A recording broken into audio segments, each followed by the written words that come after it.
Good evening students, welcome to light beam classes. So heredity chapter पढ़ना है, समझना है, लेकिन उसमें जो यूज़ होने वाले टर्म्स हैं वो हमें समझ में नहीं आ रहे, राइट। टर्म्स ही बड़े नए नए क्योंकि अभी तक हमने पहले कभी सुना ही नहीं है। तो सबसे कॉमन टर्म की यहाँ पर बात कर लेते हैं, दैट इज हेरिडिटी, है ना। हेरिडिटी तो चैप्टर का नाम ही है। हेरिडिटी देखो बहुत ही इन जनरल तरीके से समझना, रटने वाली बात नहीं करनी है। हेरिडिटी सिंपली क्या था हमारा, ट्रांसफर ऑफ करेक्टर्स, बस इतनी सी बात है।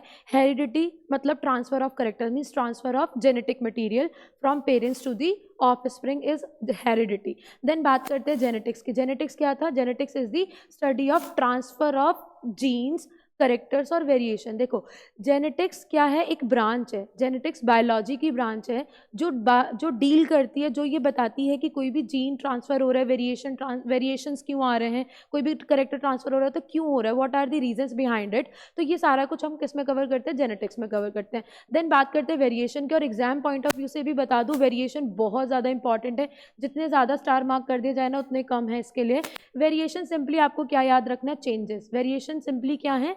चेंजेस हैं, जो बदलाव हो रहे हैं हमारी पूरी बॉडी में थ्रू आउट दी लाइफ। हम पूरे जीवन में हमारे जो भी चेंजेस होते हैं वो क्या है? हमारे वेरिएशंस हैं, ठीक है। जो यही वेरिएशन है जो कि नेक्स्ट जनरेशन में ट्रांसफर होते हैं। देन बात करते हैं जीन्स के बारे में। अब जीन क्या है? देखो डीएनए, जीन, क्रोमोसोम तीनों ही हमें एक जैसे लगते हैं, सब कुछ एकदम मिक्स मैच सा हो जाता है। लेकिन जीन क्या है? जीन डीएनए का एक छोटा सा टुकड़ा है। डी जीन क्या है? डीएनए पर प्रेजेंट एक छोटा सा कोड है जिसके अंदर हमारी इंफॉर्मेशन है कि हम कैसे दिखेंगे ना, ये सारा कुछ कहाँ स्टोर है? हमारे जीन्स के अंदर स्टोर है। जीन अलग है, डीएनए अलग है। डीएनए का छोटा सा टुकड़ा होता है, छोटा सा पीस होता है, दैट इज जीन। अब डोमिनेटिंग जीन के बारे में बात करें। अब डोमिनेटिंग जीन क्या है?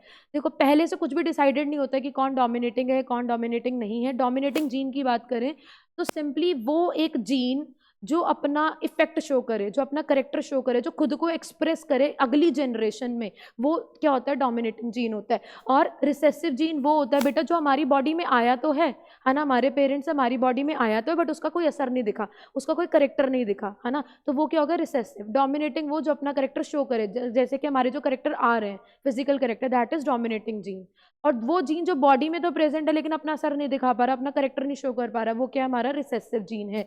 देन हम नेक्स्ट टर्मिनोलॉजी की तरफ मूव करते हैं। तो नेक्स्ट इज हमारा सबसे पहले आता है होमोजाइगस, है ना। होमोजाइगस और हेट्रोजाइगस अगेन हमारे कुछ ऐसे टॉपिक है ना, होमो हेट्रो होते क्या हमें समझ में ही नहीं आते कि भाई ये है क्या। तो सिंपल सी बात है, होमो मतलब देखो होमो का मतलब ही क्या है? सेम।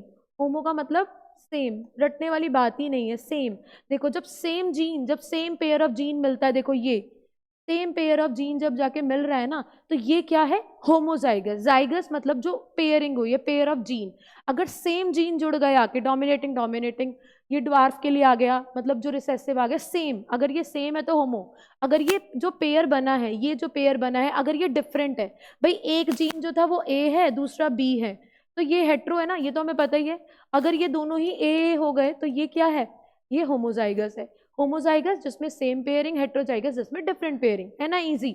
मोनोहाइब्रिड, मोनो का मतलब ही होता है बेटा वन, मतलब सिंगल, एक सिंगल करेक्टर। देखो जब किसी सिर्फ एक करेक्टर के लिए ना, सिर्फ एक करेक्टर को हम अंडर स्टडी ले रहे हैं तो वो क्या है? हमारा मोनोहाइब्रिड क्रॉस है। लेकिन वो स्टडी जिसमें हमने क्या लिया है बेटा? दो करेक्टर लिए हैं, जिसमें हमारे two characters are under study, तो उसको हम क्या बोलते हैं? Dihybrid cross. मोनोहाइब्रिड क्रॉस जिसमें एक करेक्टर, डायहाइब्रिड क्रॉस जिसमें दो करेक्टर। अब अगली बात करते हैं पीनोटाइप की। देखो डरना, ये रटने की जरूरत ही नहीं है।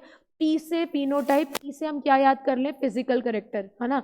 फिजिकल करेक्टर बोले तो क्या है? हमारी फिजिकल, देखो लिखा हुआ है फिजिकल अपियरेंस, जो हमारी फिजिकल अपियरेंस है वो क्या है? हमारा फिजिकल करेक्टर। भाई हम कैसे दिख रहे हैं, हमारा कलर कॉम्प्लेक्शन क्या है, हमारी हाइट कैसी है, नोज कैसे, आईज कैसे, ईयर क्या है, तो ये क्या है? हमारा फिनोटाइप हो गया। अभी जीनोटाइप की बात करते हैं। जीनोटाइप, जीनोटाइप बोले तो हमारा जेनेटिक मेकअप। देखो जैसे कि हमारे जीन्स जो आके जुड़े हैं ना वो कैसे हैं, जैसे कि वो कैपिटल टी होमोजाइगस है, या फिर ये ऐसा होमोजाइगस है, या फिर ये हेट्रोजाइगस है। तो ये डिसाइड कौन, ये क्या है? ये जीनोटाइप है। मतलब जो जीन्स आके जुड़ रहे हैं, जो पेयर कर रहे हैं, वो कैसे जीन्स है, that is genotype. Punnett square की बात करें, भाई ये तो सबसे मुश्किल काम होता है, सबसे इंपॉर्टेंट मैं बता दूं, डायहाइब्रिड क्रॉस है ना, उसका पुनेट स्क्वायर हमसे ड्रॉ ही नहीं होता। सो पुनेट स्क्वायर बेसिकली क्या है? पुनेट स्क्वायर एक स्क्वायर है, एक टूल है, एक मेथड है, एक तरीका है जिससे हम ये रिप्रेजेंट करते हैं कि किसी भी जनरेशन में जो जीन आके जुड़ेंगे, है ना, जो जीन्स की पेयरिंग होगी वो पेयर कौन सा बनेगा, कौन कौन सा पेयर बन सकता है, वो बताता है हमें Punnett square. That is the probability, possibility कि कब जब भी क्रॉस होगा तो उसमें कौन कौन सी पेयर हो सकते हैं, कौन कौन से करेक्टर मिल सकते हैं। भाई कैपिटल टी आ जाएगा, कैपिटल टी या स्मॉल टी आएगा, या स्मॉल टी आएगा, ये हमें कौन बता रहा है, कैसे पता चल रहा है, फिनोटाइप से पता चल रहा है। जो हमसे क्वेश्चन आते हैं ना, एक न्यूमेरिकल जो आता है परसेंटेज, वो परसेंटेज हम इन्हीं से, लेकिन पुनेट स्क्वायर से ही परसेंटेज निकलती है। तो इस चीज़ को ध्यान रखना, पुनेट स्क्वायर की अच्छी खासी प्रैक्टिस कर लो क्योंकि क्वेश्चन मिलेगा।